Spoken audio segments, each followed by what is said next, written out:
abantu la kwaZulu abawamukeli ama elections.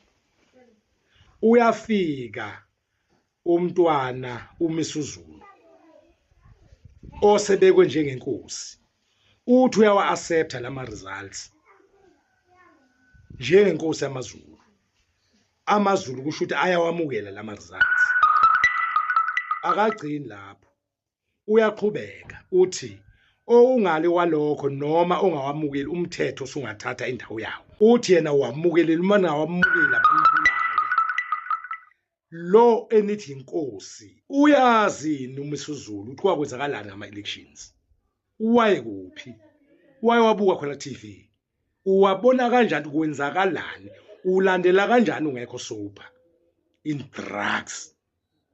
Busy having all that kind of life. Uyaphuma uthi sewamukela ama results. Mapha ama results? Ubani wavota yini wena? Wabona ukwenzakalani esizweni? Ningadlali ngathi.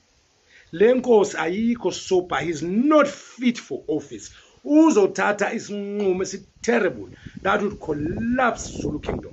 Zulu uma singasukumi sibe nesibindi sime sithi enough is enough, closing ranks. Iphi inkosi bayivalelise kubhaceni, ngicela untshele.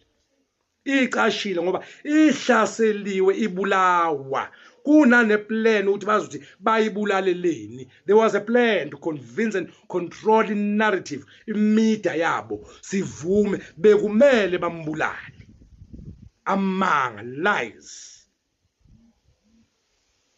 Sifuna ukubona inkosi iphi. Sisibonile statement, what an analysis, what an observation by a sober, strategic, intelligent king. YamaZulu. Hayi le ekade igcotshwa yenziwani lento le ibhajadiswa. Yaqeda ukubhajadiswa ashiya kwasigodlo leso. Kwakhangela amakenga yehlelo phongo leyadlutshwala. Inkosi leyo nibekelwe yona, niyayimukela niyayivuma. Ngani seniyazi ukuthi lo muntu kuma drugs akayingane rehab. Isigodlo yi-rehab yini? Akakaze ahlale esigodlweni. Uhlalo phongo lemzini wenye indoda uqhashile isona sigodlo sakhe.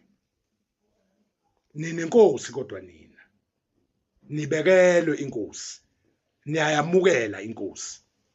Enkosi yangempela uzonda amagwala usekubhaceni obheka icele nabantu bakhe bembulala army with rifles bomdubula. Wabaleka umuntu kaNkulunkulu, inkosi inesizwe. This Sunday, coming Sunday on the 16th, so bese launch a massive campaign. Uma ungumZulu ngempela, hayi imbuka. Angikhulumi ngosicisha bebiza amagama. Amambuka asisebenzele uRamaphosa.